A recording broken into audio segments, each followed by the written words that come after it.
Petrol பங்க்ல Manisha ஏஜென்சில 1 litre petrol போட்டேன். போட்டுட்டு வீட்டுக்கு போறச்சு பாதி தூரம் கூட போல, அதுக்குள்ள வண்டி ஸ்டாப் ஆயிடுச்சு. பார்த்தா பாதிக்கு மேல தண்ணியா தான் இருக்கு. இங்க வந்து என்னன்னு கேட்டாலும் ஒழுங்கா ரெஸ்பாண்ட் பண்ணல.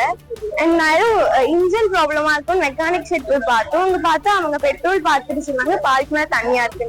இங்க வந்து கேட்டாலும் அவங்களும் ஒழுங்கா ரெஸ்பான்ஸ் பண்ணல. மேனேஜர் யாருமே வரல இன்னும்.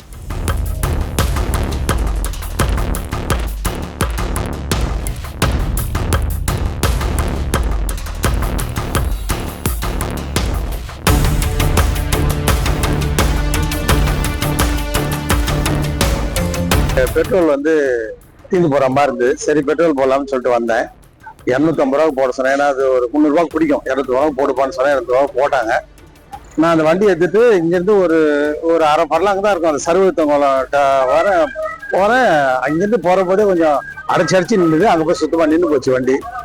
நல்லகால காட்ட அந்த இடத்துல மெக்கானிக் ஷாப்பு என்ன பார்த்து கொஞ்சம் பார்ப்பானேன். அவர் பார்த்துட்டு என்ன நடந்ததுன்னு கேட்டாரு.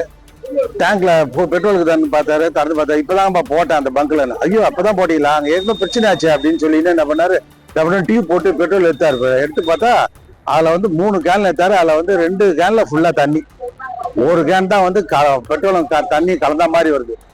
இது பெட்ரோல் தண்ணி போயிடுச்சு சார். கார்பரேட்டர் போயிட்டு இருக்கோம், கார்பரேட்டர் மாற்ற வேண்டியிருக்கோம். என்ஜினுக்கு வந்து என்ஜின் பிரச்சனை தான். நீங்க வண்டி விட்டு போங்க, நாளைக்கு ரெடி பண்ணி தான் சார் பார்க்கணும் அப்படின்னு சொல்லிட்டாரு. வண்டி விட்டுட்டு உடனே அந்த கேன் எடுத்துட்டு வந்து இங்க பங்க்ல வந்து அவங்க கிட்ட பெட்ரோல் போட்டவங்க காமிச்சோம். அவரு மழையில தண்ணி கலந்துட்டு இருக்கோம் சார் அப்படின்னு கேஷுவலா சொல்றாரு. சொல்லிட்டு அதுக்கப்புறம் சில வண்டிகளை போட்டுக்கிறாரு அவர் பாட்டு அந்த பெட்ரோல் அந்த பில்லர்ல இருந்தே.